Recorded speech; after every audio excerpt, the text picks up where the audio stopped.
আসসালামু আলাইকুম। SI easy education পক্ষ থেকে আপনাদের সবাইকে স্বাগতম। আজকে আমরা ক্লাস করব নবম দশম শ্রেণী গণিতের অধ্যায় 9 ত্রিকোণমিতিক অনুপাত। আজকে আমাদের পর্ব হচ্ছে 6 নম্বর পর্ব। 6 নম্বর পর্ব অনুশীলনী 9.2 সমাধান করো। এই 20 নম্বর প্রশ্নটা বলছে কি সমাধান করো। মানে বুঝতে হবে সমাধান মানে কি বোঝানো হয়েছে। তো দেখো এই যে আমাদের কি দেওয়া আছে জায়গায় cos a minus sin a divided cos a plus sin a equal √3 minus 1 divided √3 plus 1। মানে এই প্রশ্নটা মানে কি বোঝানো হয়েছে, সমাধান করো মানে বোঝানো হয়েছে এই যে কার মান বের করতে হবে, থিটার মান বের। তো আমাদের যে কি আছে a আছে, আমরা যে কি করব এর মানটা বের করব।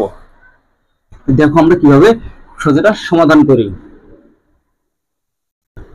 cos a minus sin a divided cos a plus sin a equal √3 minus 1 divided √3 plus 1। দেখো এখন আমরা কি করব। তো এইরকম কিছু থাকলে আমাদের অবশ্যই কি করতে হবে, যোজন আর বিয়োজন করতে হবে। দেখো আমরা কিভাবে যোজন বিয়োজন করব। তো দেখো যোজন বিয়োজন করার নিয়ম কি, প্রথমে যে লবটা থাকে আমরা কি লবটা উপরে এবং নিচে লিখব। তো লব আমাদের কি আছে cos a minus sin a, এই লবটাকে আবার নিচে লিখব cos a minus sin a। তাহলে দেখো যোজন মানে হচ্ছে প্লাস আর বিয়োজন মানে হচ্ছে কি, যোজন মানে প্লাস আর বিয়োজন মানে হচ্ছে মাইনাস। তো দেখো আমরা যদি করি প্রথমে কি যোজন করব তাহলে কি প্লাস দেব, এবার কি হবে বিয়োজন মানে মাইনাস। তো দেখো এবার এই আমরা কি করে হরটা উপরে এবং নিচে কি হর বসাতে হবে। তো হরের মধ্যে কি লিখব cos a plus sin a divided. এখন দেখো এই যে আমরা যে মাইনাস এই যে প্লাস যা আছে তাই বসাই দিচ্ছি, কিন্তু মাইনাস থাকলে অবশ্যই কি হয় চিহ্ন পরিবর্তন হয়।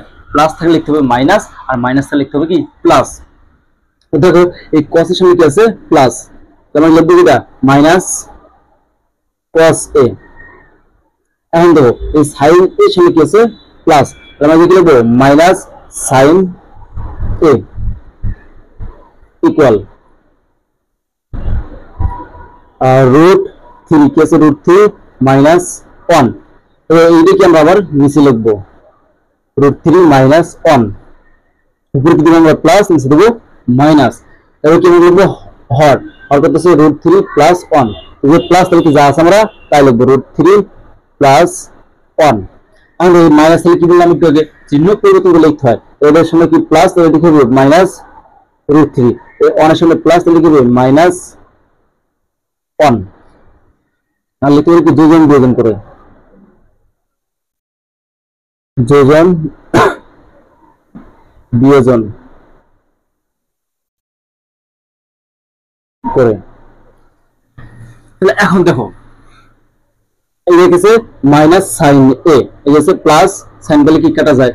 তো দেখো এই আছে কি প্লাস cos এ আছে মাইনাস cos এ, তাহলে কি cos এ আর প্লাস cos কি কাটা। দেখো এবার এই পাশে কি হয় প্লাস 1 মাইনাস 1 কাটা যায়, মাইনাস √3 প্লাস √3 কাটা যায়। তাই দেখো এই যে কি থাকে আর বা দেখো এই যে এটা cos এ এই যে এটা cos কাটা হলো দুইটা, তাহলে আমরা লিখব 2 cos a। তো এই যে মাইনাস এই যে মাইনাস, একটা মাইনাস লিখবো, এই cos এদিকে sin এটাও sin, তো sin এ sin কাটা হলো দুইটা, তাহলে লিখব 2 sin a ইকুয়াল এই যে √3 একটা √3 কাটা হলো দুইটা, তাহলে আমরা লিখব 2 √3 ডিভাইডেড -1 যোগ করলে -2 হয়। বা এই যে 2 এই যে 2, তাহলে আমরা লিখতে পারি কি cos a divided sin a। এই 2 আর 2 কি কাটা যায়, এই যে মাইনাস এই পাশে মাইনাস, দুই পাশে মাইনাস মাইনাস বাদ দেওয়া যায়, তাহলে আমরা কি মাইনাস লিখব না ইকুয়াল। তাহলে এই যে 2 এই জায়গায় 2 আছে, তো 2 কি বাদ যায়, তাহলে কি থাকে শুধু √3।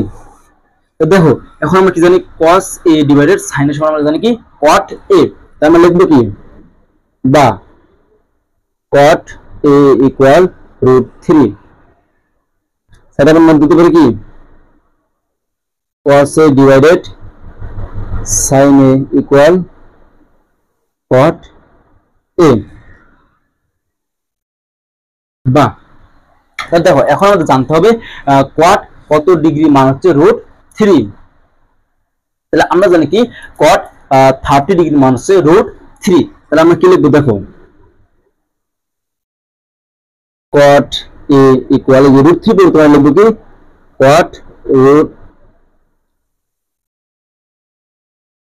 cot কি লিখবো আমরা 30 ডিগ্রি, এই 30 ডিগ্রি মান হচ্ছে √3। বা এইভাবে সে cot কি বাদ যাবে, তাহলে কি থাকবে a ইকুয়াল 30 ডিগ্রি। তাহলে আমরা লিখতে পারি কি নির্ণয়